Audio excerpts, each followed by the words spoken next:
Pronto, então nós tivemos 45 dias até o recesso, que foi o primeiro mês e meio de aula, e a gente vai ter mais 45 dias até o final do semestre. Então, contando de hoje, que é dia 30, a gente tem mais literalmente 45 dias, porque o semestre vai acabar 14 de março. Então, nós teremos. Mas esse 14 de março conta é. Não, 14 de março é o dia que eu lanço as notas. Eu tô dizendo assim, o semestre acaba 14 de março. Então a gente vai ter que dividir aqui o tempo que a gente tem para cobrir todo o escopo da disciplina, que nós tivemos aqui licença mais recesso, que deu praticamente um mês, 40 dias. Ainda bem que o semestre ele é bem esticadão para poder compensar feriados e tudo mais. Então, o que é o nosso planejamento?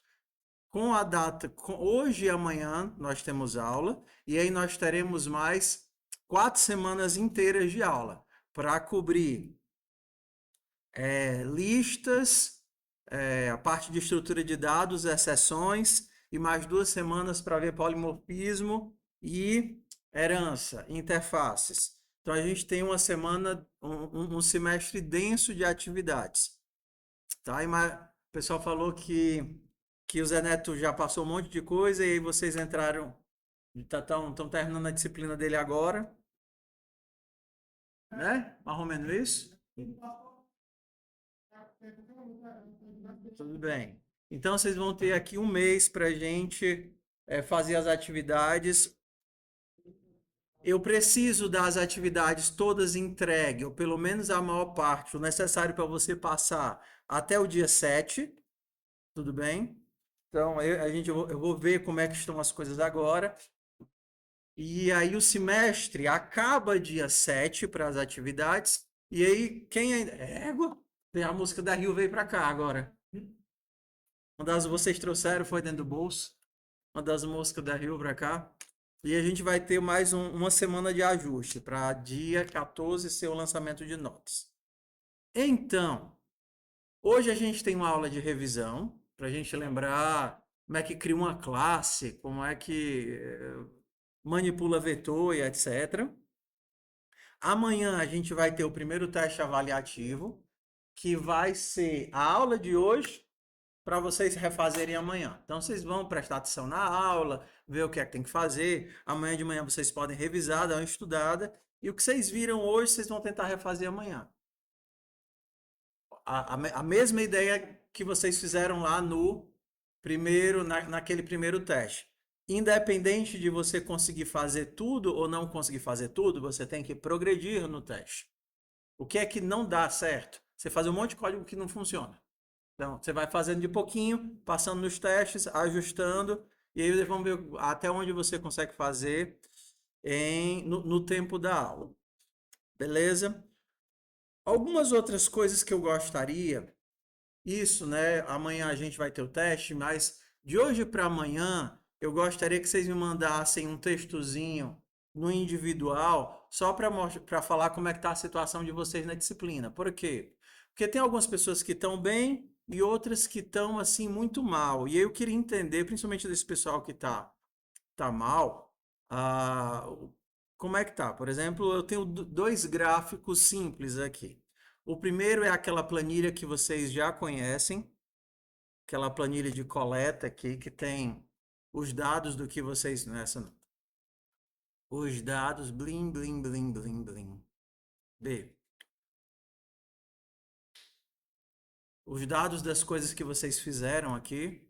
Então, basicamente, isso daqui, eu nem lembro mais o que que é, mas é o tanto que você tirou na disciplina, a nota que você se deu, o tempo que você levou e a quantidade de tentativas de teste. Daqui aqui é só aquela visão geral para a gente ver o que é que foi feito e o que é que não foi feito. Então aqui o João Vitor, por exemplo, ele aqui eu acho que mais essas as primeira coisa, TKO antigo, ele não foi programado para eu ter o tempo das coisas. Então isso daqui é mais ou menos uma estimativa. Exemplo, entre um teste e outro você levou 5 minutos, depois você levou 10 minutos, então ele faz mais ou menos uma estimativa de tempo, que não quer dizer o tempo real. Porque, por exemplo, antes de rodar a primeira vez, a pessoa pode ter passado meia hora programando, só que não executou, então ele não conta isso porque ele não foi planejado para isso. Então, quando vocês atualizarem a versão atual para a versão de hoje, aí ele já tem um monte de outras métricas que ajudam a enxergar melhor o que é que foi executado, o que é que não foi executado. Exemplo, você abriu a atividade, você baixou a atividade, você entrou na atividade. Então, a partir dali, mais ou menos, tá contado o que é que você está trabalhando naquela atividade. Não dá para adivinhar. Então, aqui é uma métrica cega. Eu não tenho como saber se você abriu a atividade e passou 2 horas assistindo dorama. Não dá para.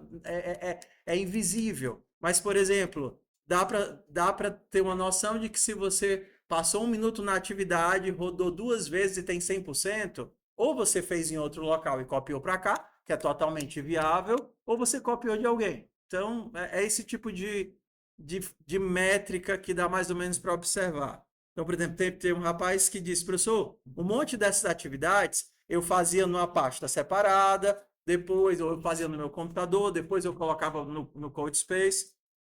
Tudo bem, o objetivo não é isso, é só ter uma noção. Então, ah, então, por exemplo, aqui, se eu não me engano, não lembro o que é que é. Deixa eu ver. Camisa. Ah, eu acho que esse daqui não tinha teste, então não dava para executar, não tem teste. 31 minutos, 31 testes, um teste, 1 minuto, mais ou menos isso. Tá. Isso daqui é a primeira. O segundo, que eu fiz nesse instante, são os gráficos de tempo, estimativa de tempo, não é tempo real, só lembrando. Então, como é que é a estimativa de tempo? Se você abre uma atividade, começa a contar o tempo daquela atividade, ou você faz uma execução da atividade, começa a contar. Se até, sei lá, determinado tempo, sei lá, 20 minutos, 30 minutos, você continua interagindo, eu consigo imaginar que você esteve 30 minutos fazendo. Se passa 30, 40 minutos, 1 hora, 2, 3 horas, você não interagiu, é porque você largou a atividade, foi fazer outra coisa, depois você volta. Então, quando a gente abre os gráficos de tempo, de estimativa, tem, por exemplo, pegar aqui um de vocês, Riquelme. Então, essas daqui são as estimativas do Riquelme. Das 9 semanas de disciplina, esse foi mais ou menos a média de tempo que ele passou. Aqui é 4 horas no topo. É mais ou menos isso? Deu Riquelme aqui? Pronto, é mais ou menos isso? 3, 4 horas. Então, isso daqui, ó. Primeira semana, segunda semana, terceira semana, quarta semana. Isso quer dizer que, de alguma forma, ele interagiu, não vou dizer que ele estudou, ele interagiu com o TKO de forma consistente. Por quê? Porque a pessoa pode ter feito em outro repositório, pode ter feito no próprio computador, mas tá gravado aqui de forma consistente. Se está vazio, se está abandonado, se não tem nada, eu queria entender como foi que você estudou. É por isso que eu quero que vocês se comuniquem comigo, professor. Eu não tenho nada nos meus relatórios, ou porque eu não fiz, ou porque eu fiz de outra forma, ou a minha versão era antiga, não registrava, eu atualizei agora. O que que eu preciso dessas informações para conseguir acompanhar você nos 45 dias que nós temos? Entendeu? Porque aí eu tenho que entender, eu tenho que perceber que realmente está tendo um progresso. Você tá conseguindo usar o seu tempo de forma inteligente para progredir na disciplina. Tudo bem? Tudo bem? Então, lembre, os tem os gráficos, as métricas, eles não são absolutos, eles são pontos de partida para interpretar a sua situação. Aqui tem, ó, tem um monte de atividade que tem 100% e só um teste. Por quê? Eu copiei de tudo, todo mundo. Ou então eu fazia com meu colega, a gente fazia no computador dele, e aí no final eu pegava o código que eu fazia com ele e copiava no meu, por isso que só tem um teste. Tudo bem? Ok, eu entendi qual é o seu caso. Mas é isso que eu preciso saber. Qual é o caso de vocês? Essa é a mesma meta, o mesmo link que vocês tinham antes. Eu vou mandar de novo aqui, tá?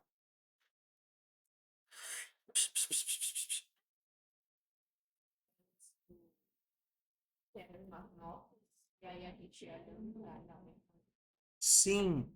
Na verdade, vai ser gerado automaticamente pelo que vocês marcam no aplicativo. Vocês não marcam o que fizeram e o nível de suporte? Aí automaticamente ele vai gerar as tabelinhas. É porque eu não fiz ainda. Não, as notas não. As notas. Hã? O que vocês marcarem no TKO vai alimentar a tabela e gera nota. Tudo bem? Não, eu nem olhei isso, porque eu estava como programando outras coisas. Mas assim, aqui eu vou falar logo, eu vou fazer a atividade e já eu vou falar a nossa expectativa das atividades que a gente vai fazer daqui para o final de semestre. Então eu já vou mostrar tudo isso, tá? Então a primeira coisa que eu queria mostrar era as métricas. Então, atualmente, a gente não vai mudar para o Rota, tá? A gente vai ficar no TKO mesmo. Atualmente, TKO está na versão, deixa eu ver, TKO-V 2.6.7, tá? Então, quando cara, só tem um comando, ppx upgrade TKO, só tem isso daí. Mas é para ir? O monitor já sabia que não ia, aí ele instalou de novo e atualizou. Mas mesmo assim, o PPX não Mas é porque o ppx tem que ser instalado, está pip instalado. install ppx. Então, se tiver qualquer problema de atualização, vocês mandam um print para mim e a gente resolve. Por quê? Porque se vocês estão com a versão muito antiga, ele não registra os dados, ele não gera o log direito, eu não consigo ver o que vocês estão fazendo. Tudo bem, tudo bem. Então, vamos aqui. Oi.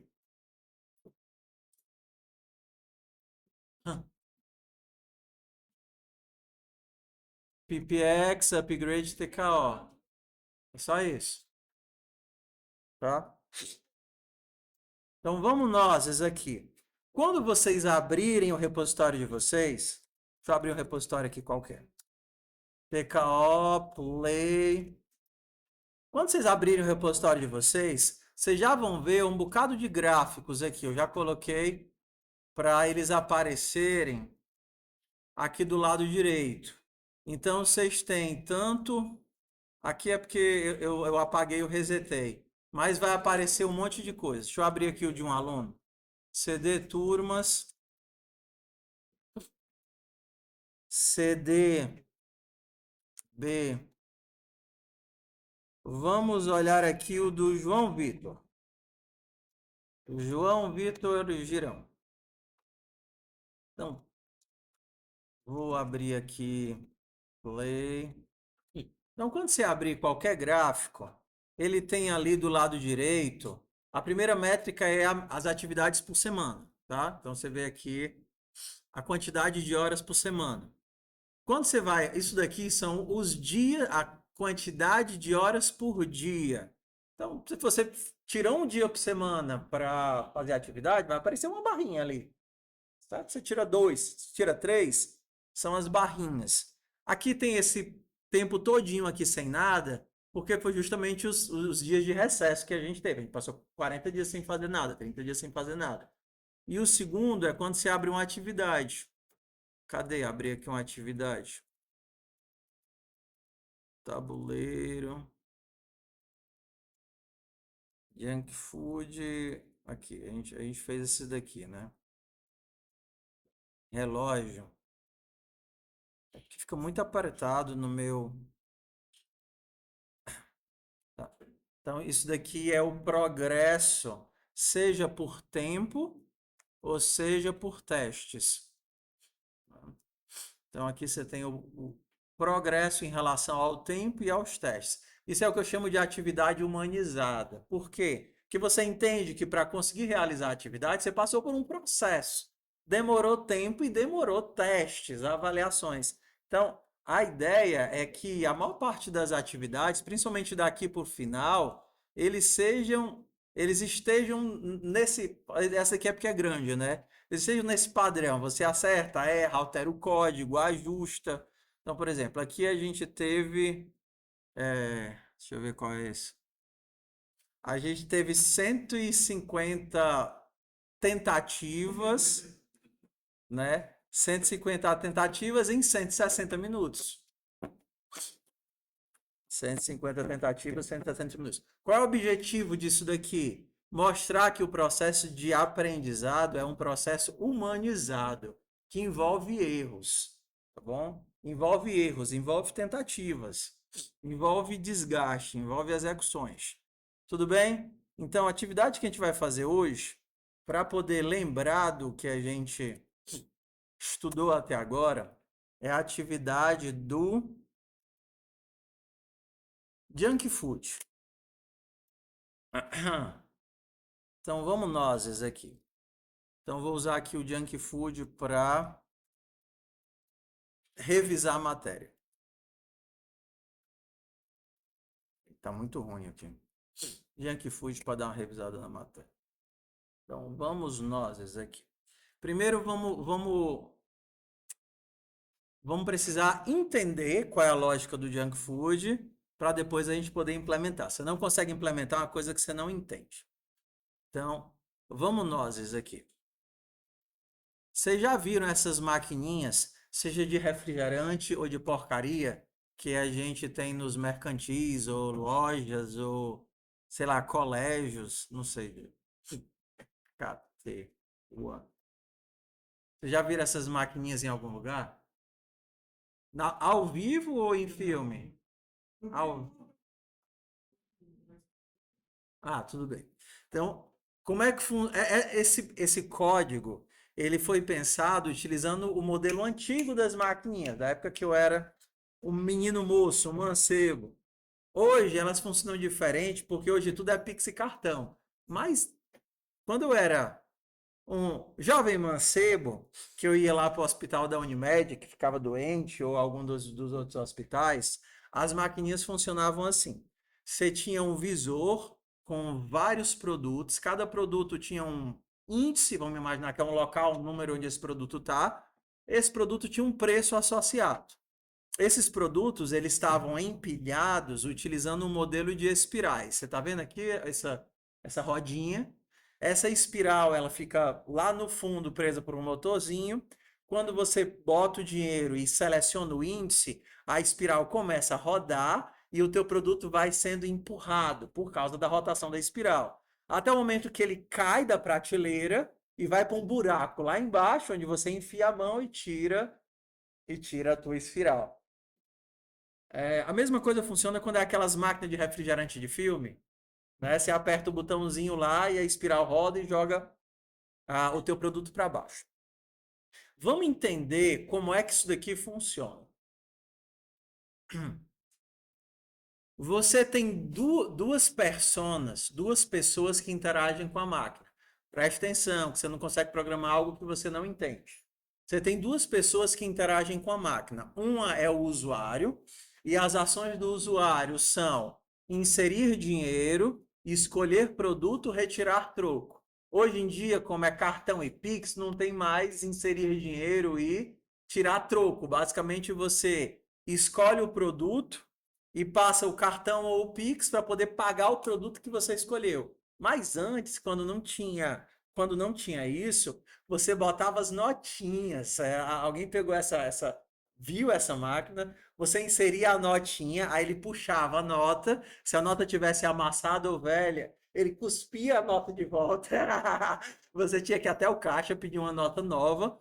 Ou então tinha um buraquinho onde você colocava as moedas e ele dizia qual moeda que ele aceitava. Pronto, é parecido com a máquina de pegar ossinho. A máquina de pegar ossinho ainda é com dinheiro. Algumas, né?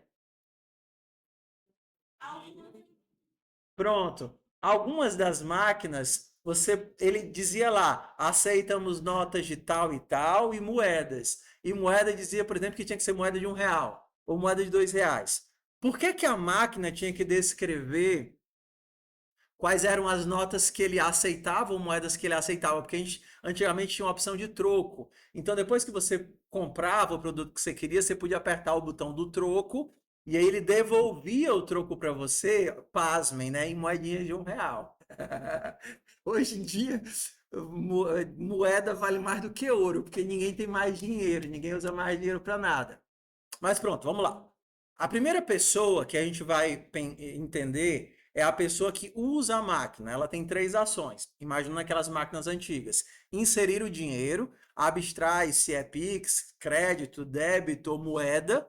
Você tem um método que vai receber um valor e isso vai ser colocado como crédito para o usuário.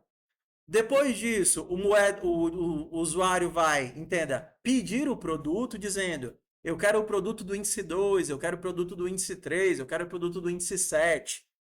A máquina vai usar a lógica dela para saber se ela pode ou não te dar esse produto, que basicamente seria o quê? Qual é a primeira coisa que a máquina tem que verificar? Não, imaginando que o dinheiro já foi inserido.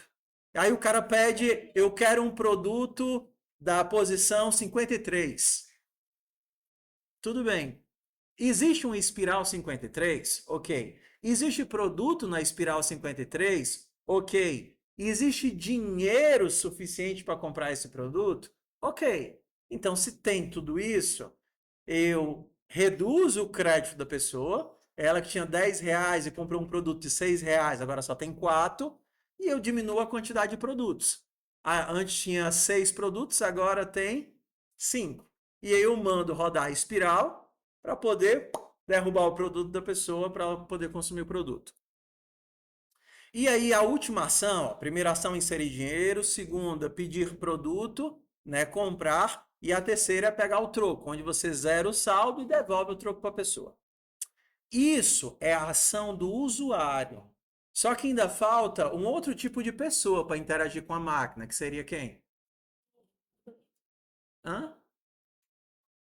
Exatamente. O cara que faz o estoque, o cara que programa a máquina, né? É aquele cara que abre a maquininha. Quando ele abre a maquininha, ele tem, né? Tipo um terminalzinho onde ele diz o que é que tem na máquina. A máquina, ela não tem necessariamente um sensor em cada prateleira que fica olhando o produto ou que adivinha se aquilo ali existe ou não existe. A máquina, ela precisa ser programada. O cara vai lá, pega as espirais e começa a alimentar, colocando um monte de sneaker, e aí diz: ó, na espiral número 3, eu estou colocando sneaker, estou colocando 5 sneakers, e cada sneaker vai ser R$ 3. O cara que programa a máquina, o cara que repõe o estoque, é ele que diz isso para a máquina. Ó, você tem isso daí. Para que a máquina saiba que quando alguém comprar o produto na posição 3, antes tinha 5 unidades, ele vai rodar o espiral e agora é para ter 4. Ah, tudo bem, se tivesse sensor, a gente esquecia essa parte, né? Bastava rodar e o sensor ia adivinhar, entenda, ia medir quantos elementos tem. Só que a gente vai imaginar que não tem sensor. Eu tenho que informar, eu que tô alimentando a máquina, tenho que informar quantos todinhos eu coloquei na fileira número 5. Então eu vou lá e digo: na fileira 5 tem todinho, 5 unidades, e eu vou cobrar R$ 4. Beleza? Então pronto. O projeto é isso. Alguém que diz o que é que tem em cada espiral e alguém que insere dinheiro, compra e pede o troco. Aí a gente tem que modelar isso daí para o nosso projeto funcionar. Entenderam como é que funciona? Beleza? Então, vamos lá. Vamos tentar entender aqui qual é a diferença desse projeto para os outros projetos que a gente tinha, como a bodega, por exemplo.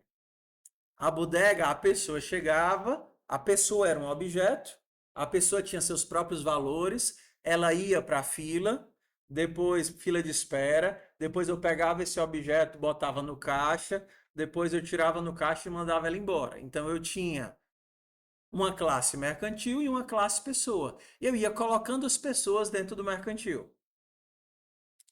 Como é que vocês imaginam que seria essa nossa máquina de comida, nossa junk food? Quais são as entidades que eu tenho aqui? O tipo de doce. A máquina eu preciso ter. O que é que a máquina tem? Vamos imaginar a partir da máquina. A máquina tem os produtos, mas as fileiras, a máquina tem várias fileiras, beleza? A máquina tem várias fileiras. E a fileira tem vários produtos? Não, tem um produto com várias quantidades. Tem um produto com várias quantidades? Será que eu preciso criar um objeto para cada produto que está na máquina? Não. No fundo, eu não tenho vários objetos. Eu tenho um objeto, que é o quê? A minha fileira ou a minha espiral. A minha espiral teria quais atributos? O que configura uma espiral? A quantidade de produtos, que mais?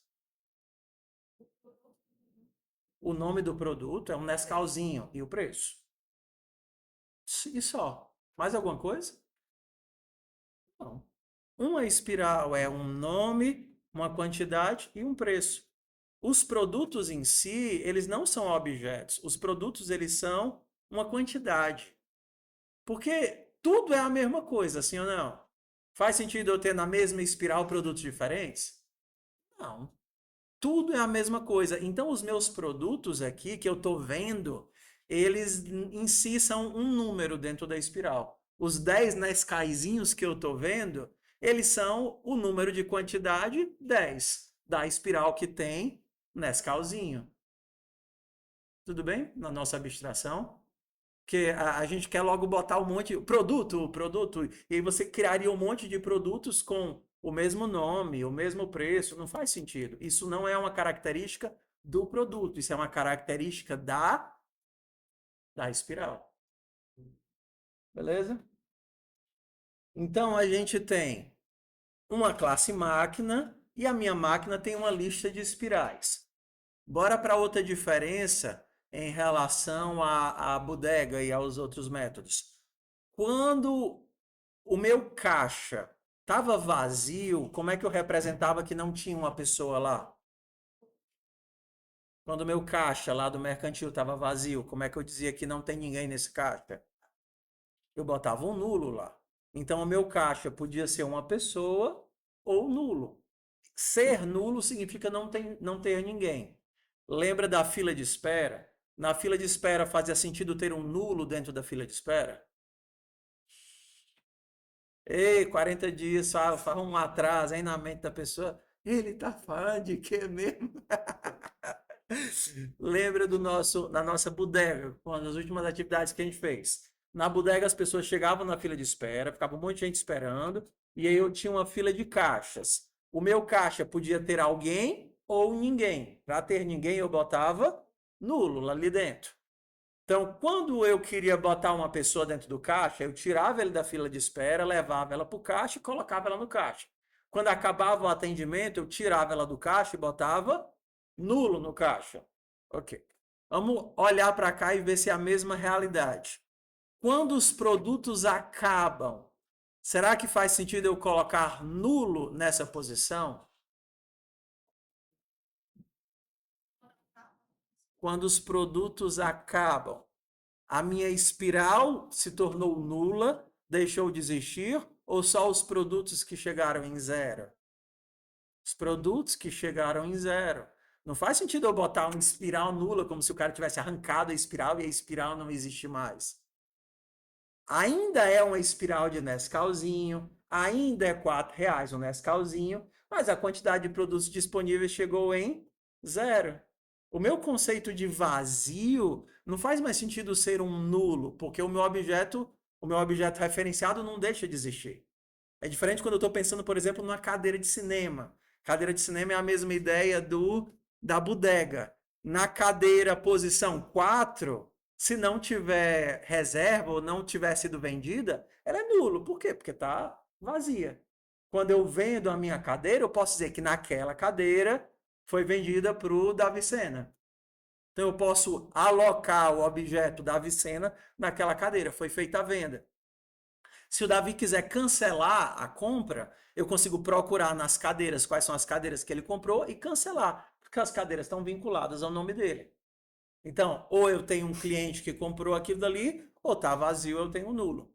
Aqui não faz sentido colocar nulo. Tudo bem? A gente faz sentido as diferenças? Então, bora implementar. Bim, birim, birim, birim, birim. Vamos começar pela classe espiral, porque ela é uma classe dummy, né? Uma classe boba. Ó, o Copilot está soprando aqui um monte de coisa. A gente faz com ou sem Copilot? Vamos fazer aqui, sem Copilot. A Espiral não é uma classe que tem lógica de negócios, ou seja, eu não vou ficar fazendo validações se pode ou se não pode, testes de get e set aqui dentro. Ela é só uma classe para empacotar os meus dados, fazer com que aqueles dados estejam juntos. Então aqui nós temos um nome, a gente tem um, perdão, eu estou em TypeScript. Nome que é uma string, eu tenho quantidade que é um número e eu tenho preço que é um número. Então, vamos lá para a primeira novidade. Antigamente a gente faria assim, né? Private nome, private quantidade, private preço. Aí eu tenho um construtor. O meu construtor vai receber nome, que é um string, quantidade, que é um número, e preço, que é um número. E aí eu vou fazer todas as atribuições. Des.nome recebe nome, des.quantidade recebe quantidade, des.preço recebe preço. Tudo bem até aí? Tem uma forma compactada de a gente fazer isso tudo, onde ao mesmo tempo eu vou criar os atributos e fazer as atribuições. Essa forma compactada é assim, ó. Basta eu colocar aqui antes do nome da variável o tipo. Então, quando eu faço private,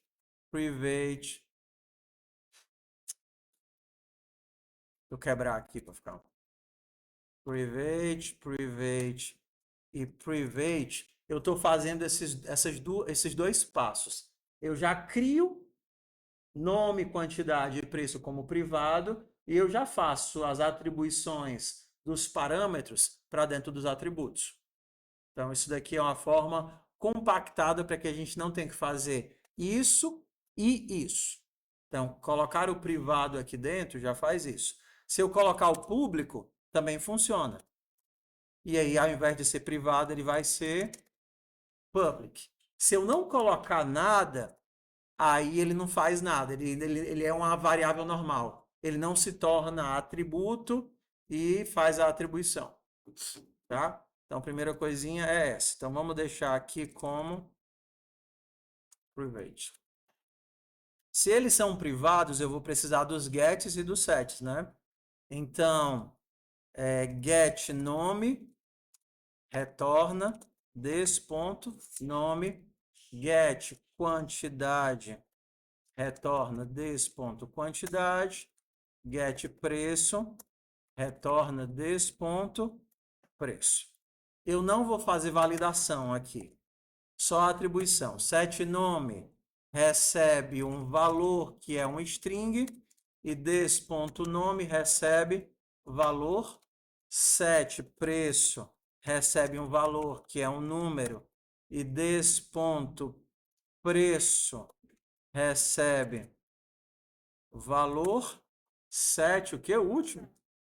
Quantidade recebe valor que é um número e des.quantidade recebe valor. Oi. Vou tentar, talvez não, mas eu vou tentar. Aqui eu não estava conseguindo fazer upload, porque a internet estava muito ruim de manhã. Mas assim que eu chegar em casa, eu posso fazer. Tudo bem? Se a internet estiver boa, assim que no final da aula eu já tento subir o vídeo. Vamos para o toString. ToString aqui vai ter uma pequena novidade que vocês já viram, mas a gente vai ter que lembrar. Para imprimir a saída bonitinha, a gente vai precisar fazer um pad, um alinhamento.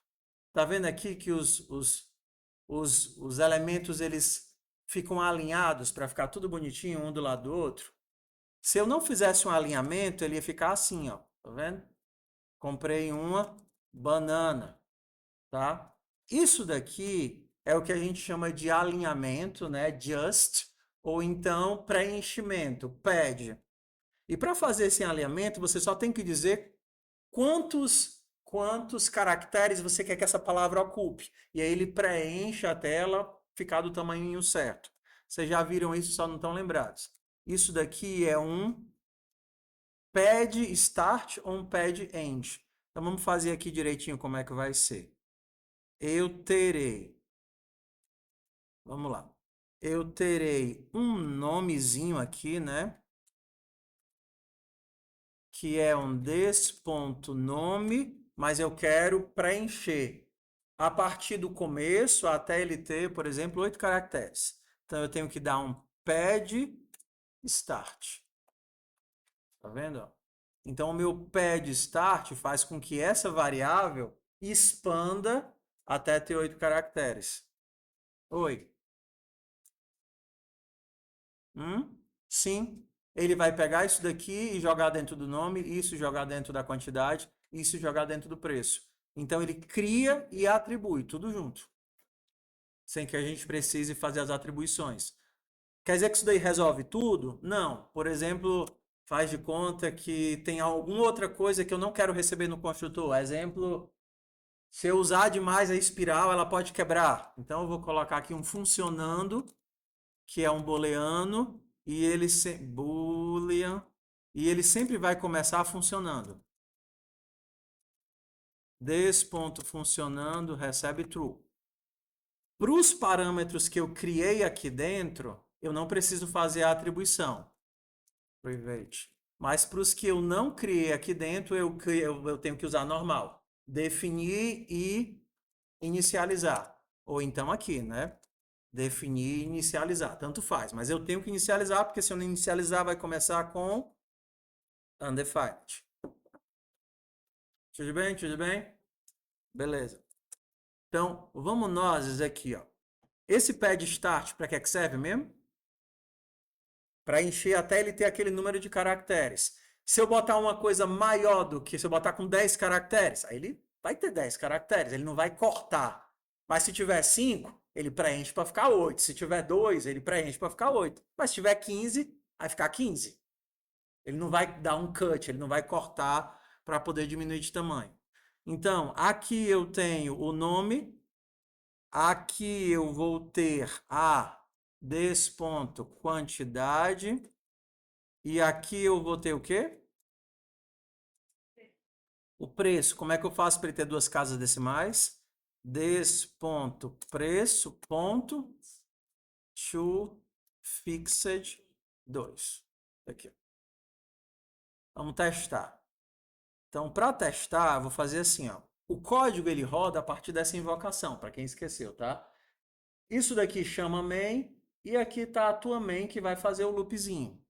Então eu vou tirar essa invocação da main e vou só fazer o meu teste aqui. Seja espiral recebe nova espiral, vai ser uma espiral de salgadinho gostoso. Aquele verdinho, qual é o nome daqui? Cebolitos. Só que eu vou chamar só de cebola para poder fazer o pad e a gente vê o preenchimento. Cebola vai ter 7 unidades de cebolitos e o preço dos cebolitos baratinho, R$ 2,50. Console.log espiral.toString. Cadê meus cebolitos? Cebola, você está vendo aqui o pad, ó, preencheu direitinho para poder dar 8 caracteres. 7 unidades, 2,50. Aparentemente, nosso código está funcionando. Eu não vou fazer orientado aos testes, porque eu estou mostrando a atividade. Mas o ideal é que a gente fizesse pedacinho por pedacinho. Eu vou testar ele aqui na mão, tá? Por enquanto. Então, ok. Aparentemente aqui a nossa espiral funciona. Vamos agora criar a máquina. Class máquina. O que é que a nossa máquina tem? Nossa máquina tem uma lista de espirais. Espirais, que é uma... Ou eu faço assim, array de espiral. Qual é a outra forma de fazer? Espiral array. Ou eu faço isso, ou eu faço isso. Isso daqui está criando a lista, sim ou não? Esse comando cria a lista. Está só dizendo que ela existe. Eu crio a lista quando eu faço isso. Se eu não fizer a atribuição, não existe lista. Posso fazer aqui ou posso fazer no construtor, mas eu tenho que fazer. Bora fazer o construtor. Para criar a minha máquina, eu tenho que dizer quantas espirais existem na máquina. Número de espirais, que é um number. E aqui, ao invés de colocar um monte de nulos, nulo, nulo, nulo, nulo, nulo, nulo, só para dizer que aquelas posições existem, eu preciso criar as espirais, os objetos e colocar.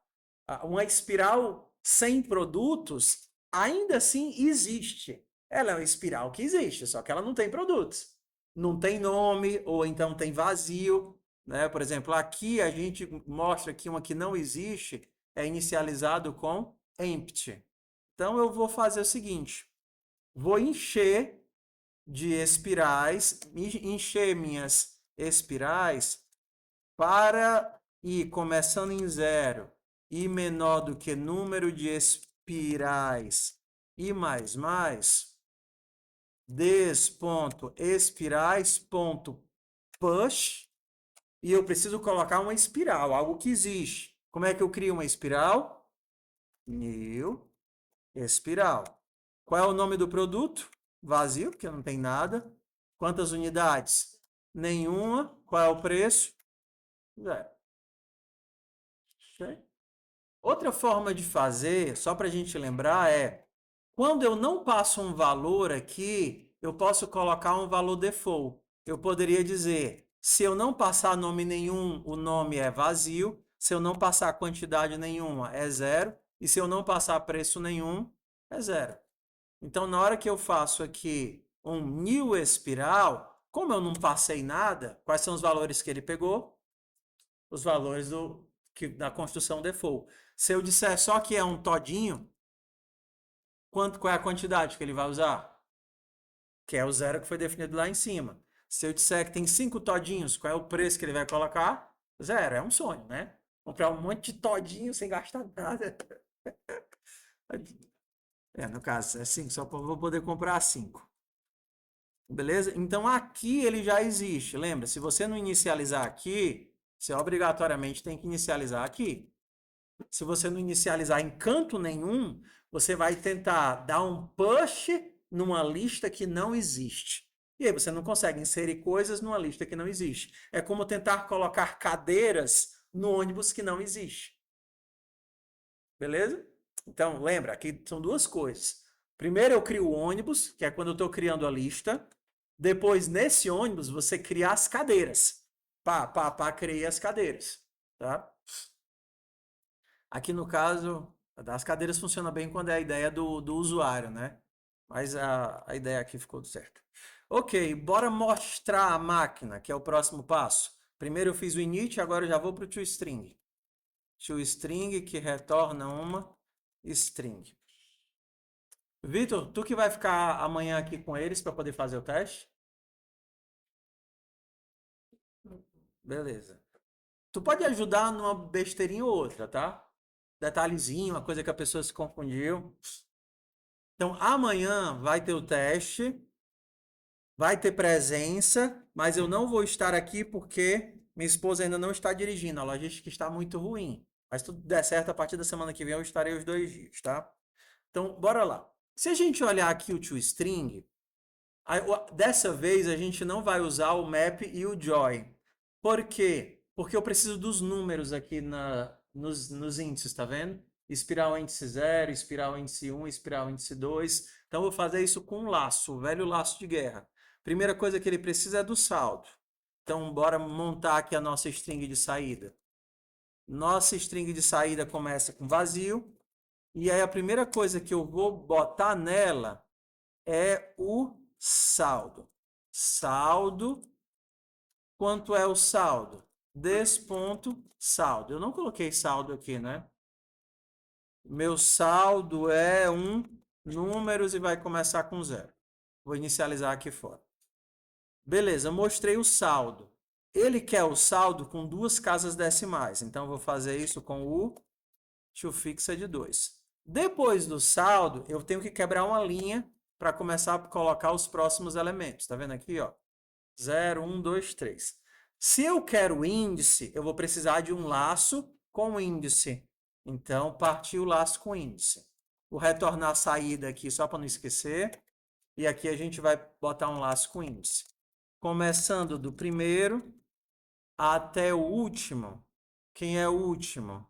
É des.espirais.length. De 1 em 1. Do primeiro ao último, de 1 em 1. Qual é a primeira coisa que eu vou colocar? O número, porque é o índice que eu quero.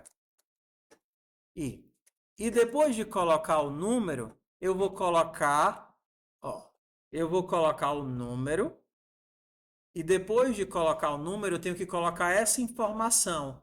Cadê essa informação? Onde é que eu fiz esse código? Seja bem-vindo.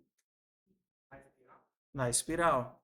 Então, cada elemento desse índice é uma espiral. Então, aqui seria espirais na posição i.toString. Botei o índice, botei a espiral transformada em texto. Esse código ele é mais fácil do que os últimos códigos que a gente fez, porque aqui eu não tenho nulos, tudo existe, então ele é mais simples. Mesmo não fazendo uma revisão, refazendo os códigos antigos, eu acho que é mais mentalmente estimulante fazer uma coisa nova do que só refazer uma coisa que a gente já fez. Por isso que eu não estou, por exemplo, refazendo a bodega. Na minha cabeça ia ser mais entediante só refazer um código do que você ter que estar ligado em algo que é novo e você consegue identificar uma coisa que você já viu e assim. Tudo bem? Ó, diferente do map join, que a gente só socava e mandava ele juntar, aqui eu tenho que quebrar as linhas manualmente. Ó, coloquei o saldo, quebrei uma linha, coloquei a linha da espiral e faço o quê? E quebro a linha, coloquei outra espiral, quebro a linha, coloquei outra espiral, quebro a linha, no final eu retorno a saída. Tudo está mais ou menos certo, com exceção de uma coisa. Quando vocês forem imprimir, vocês vão ver que a gente acabou ficando com uma quebra de linha a mais. O último quebrou a linha e depois você deu o console.log, ele quebrou a linha de novo. Uma forma fácil de resolver isso é colocar a quebra de linha no começo. Ó, tá vendo aqui, ó? Você quebra a linha aqui no começo. E aí você evita de quebrar a linha aqui. Então, todo mundo vai ter quebra de linha antes e o último não vai ter a quebra de linha. E aí encaixa certinho. Não vai ter uma quebra de linha dupla no final. Ah, mas se eu quisesse botar no final, aí você ia ter que fatiar, né? Tirar o último caractere para excluir a última quebra de linha. É outra forma de fazer. Então, vamos testar isso daqui, ó. Vou testar agora dentro do meu código. Agora eu vou começar, ó. Tirei isso daqui.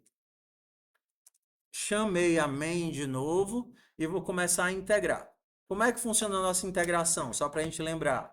Primeira coisa, antes do laço, você tem que colocar qual entidade que você está manipulando. O que eu estou manipulando? Estou manipulando uma máquina. Então, a minha máquina é um new máquina. E aí o parâmetro de início, você pode colocar qualquer coisa, porque ele vai ser substituído no init, no set. Então, eu vou começar aqui uma máquina com 4 espirais. Olha que a main, ela é uma função, ela não é um método.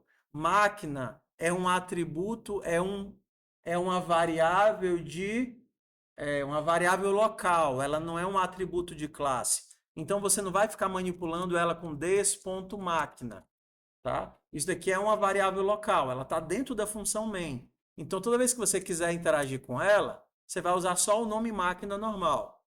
Então, para mostrar, eu vou mostrar dando um console.9 em máquina.toString.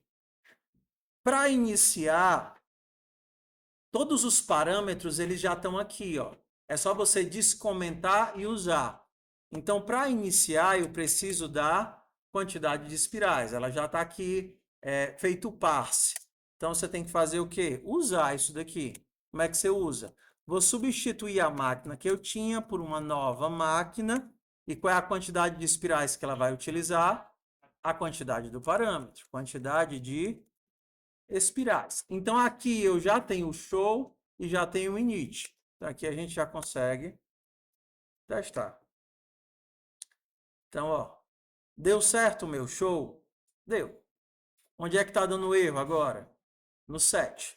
Então, para fazer o set, eu tenho que alterar. Então, bora fazer aqui um set espiral. Aqui é a função do administrador da máquina. Aqui eu vou dizer em qual índice eu vou colocar qual o nome do produto, qual quantidade de produto e qual o preço do produto. Então aqui eu literalmente vou... Perdão, esse void não existe, né? Eu estou aqui em outra linguagem. Então aqui, ó, nesse índice eu vou colocar um produto com esse nome, essa quantidade e esse preço. Cada espiral é literalmente um objeto que contém nome, quantidade e preço. Então eu poderia fazer de forma fácil, só fazer assim, ó. Espirais nessa posição vai receber o quê? Nova espiral com esse nome, essa quantidade e esse preço. Criei um novo objeto, substituí o objeto antigo. Poderia ter feito o que também? Manualmente. Esse índice nessa posição agora vai ter que nome? Nome. Esse índice nessa posição agora vai ter que quantidade? Quantidade. Tá vendo? Esse índice nessa posição vai ter o preço. Só que é mais fácil só substituir o objeto por um objeto novo. O que é que pode dar errado aqui?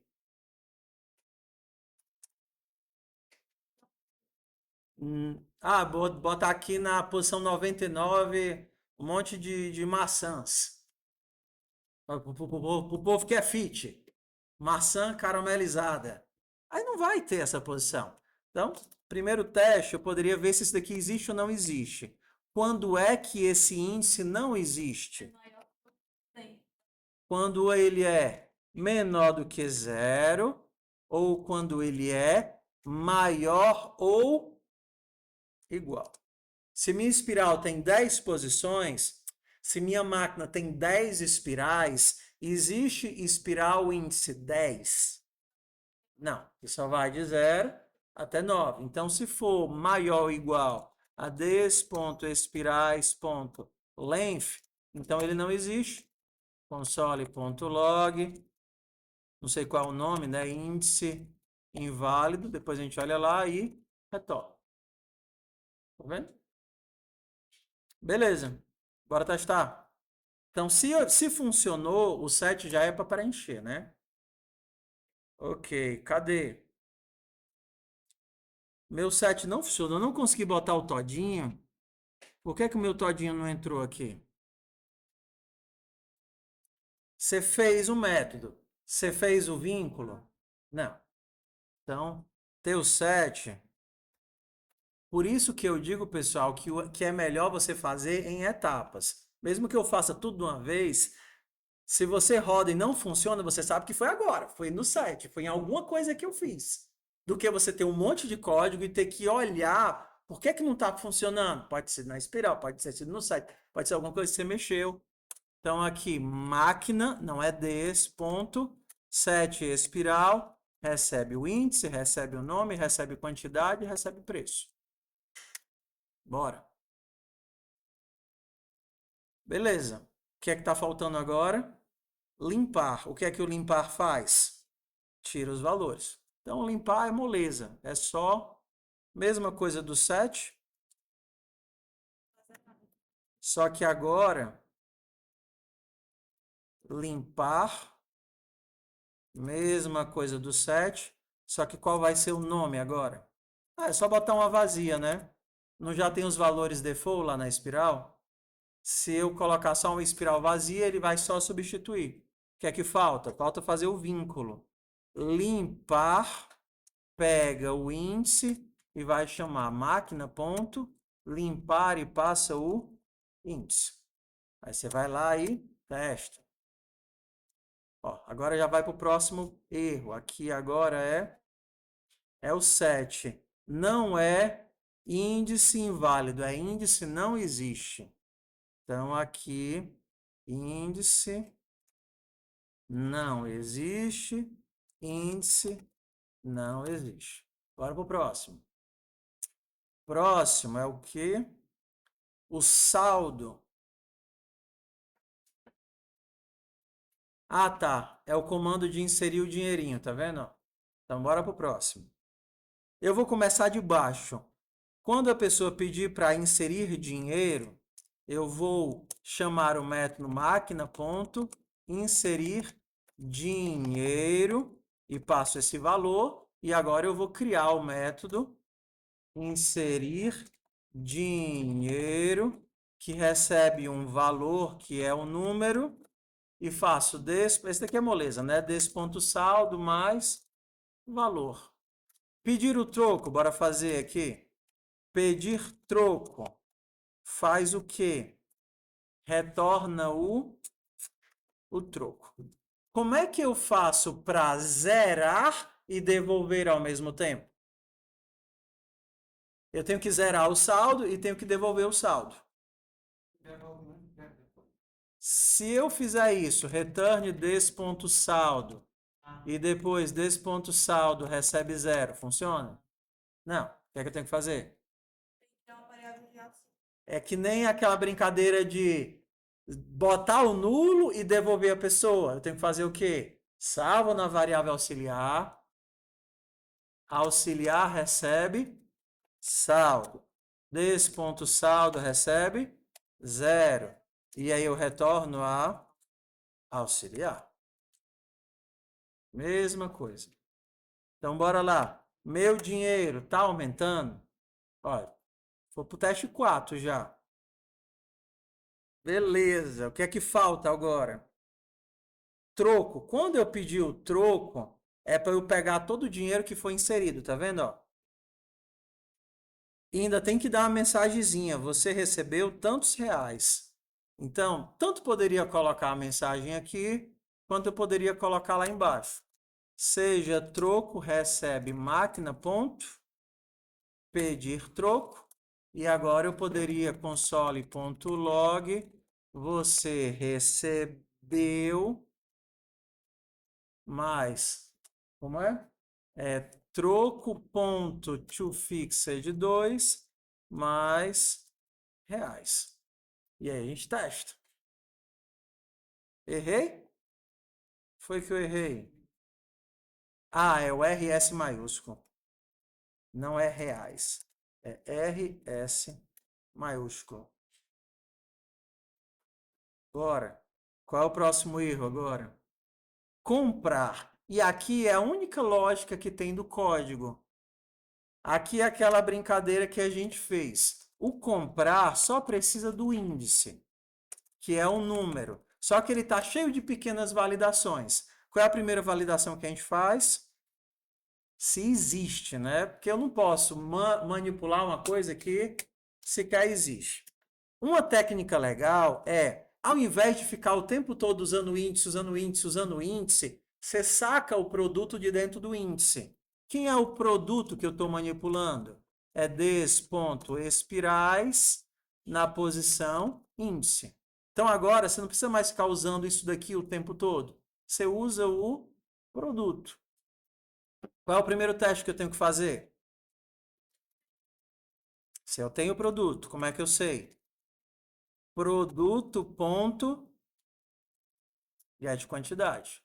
Se get, quando é que dá erro? Quando a quantidade é zero. Se quantidade é igual a zero, console.log feio e eu não sei qual é o erro. Depois eu vejo.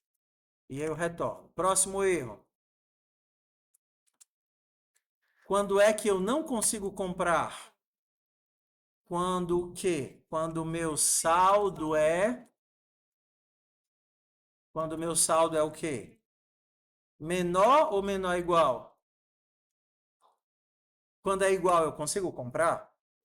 Consegue? Então dá errado quando o meu saldo é menor do que produto ponto get preço. Liso. E supondo que tenho o produto e eu tenho dinheiro, o que é que muda? Eu tenho que diminuir a quantidade de produtos e tenho que aumentar o saldo. O meu saldo aumenta de... Não. O meu saldo diminui de produto.get preço e o meu produto ponto quantidade, eu não posso fazer isso, né? Quantidade menos menos. 7 quantidade vai ser o quê?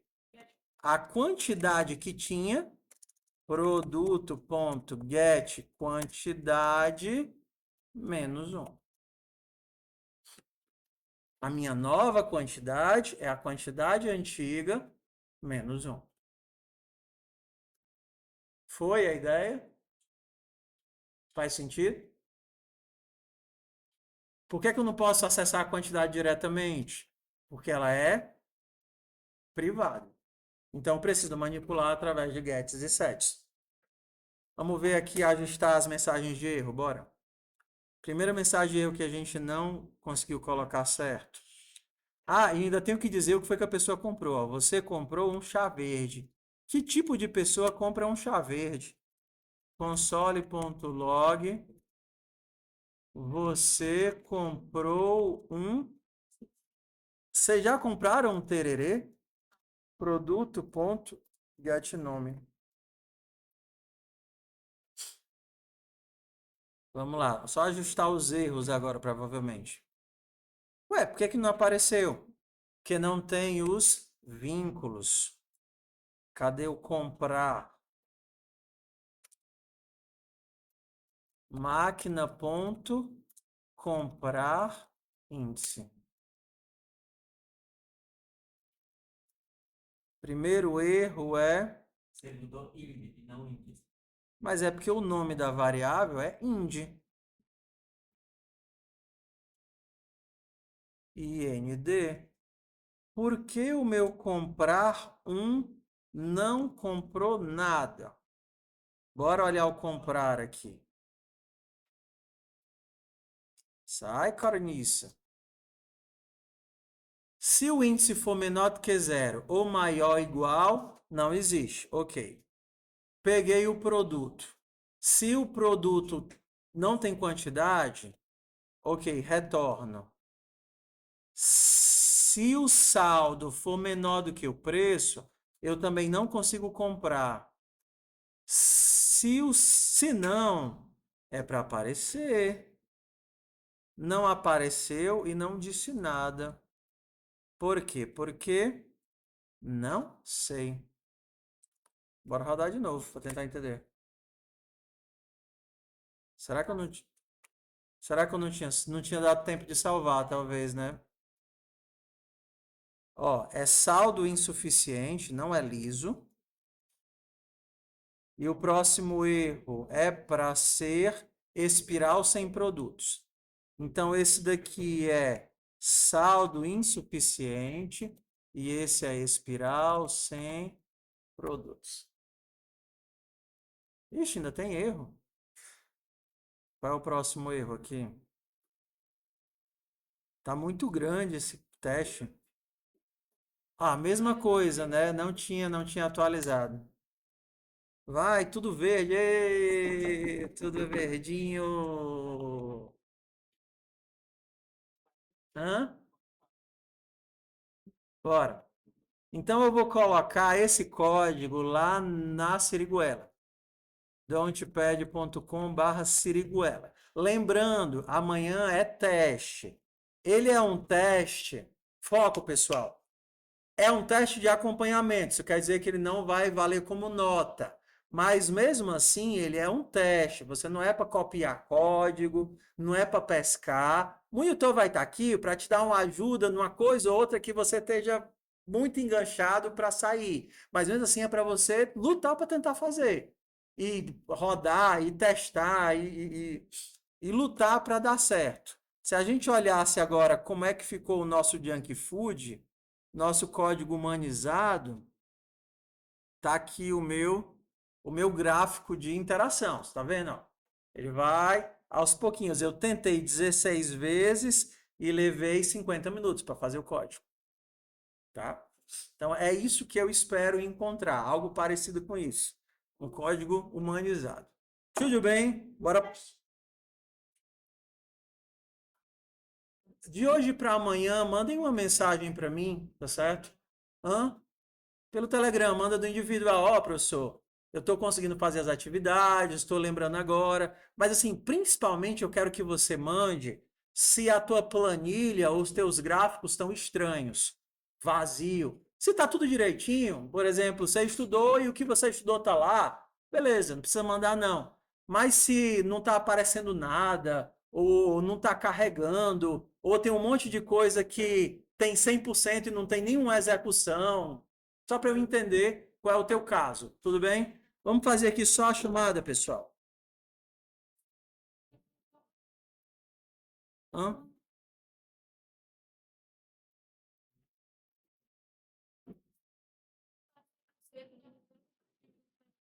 Não, mas tudo bem. Assim, só se vocês quiserem falar, tá? Algum caso especial. Você olha para a planilha e aí você, não, mas mais ou menos isso daí, então tudo bem. Né? Eu passo, por exemplo, tem planilhas que a pessoa fez no semestre todo, ela programou, entenda, 4 horas, o semestre inteiro. Mas será que é realmente isso? Não, não, professor, é realmente isso. Então você não precisa mandar nada. Bora lá. Hoje é dia 30. Andressa, Antônia Klender, Carlos Christian, Daniele, Deisiane, não existe, Eduardo, Emily, Esdras, Guilherme, Ítalo, João Lucas, João Vitor, João Kelvin, Pedro Daniel, Rafaela, Riquelme, Thalita, Tendi Aleph e Wilton. Wilton tá aqui? Beleza. Ó, Esdras, não tem nada teu lá. Eu lembro de ter olhado. Então,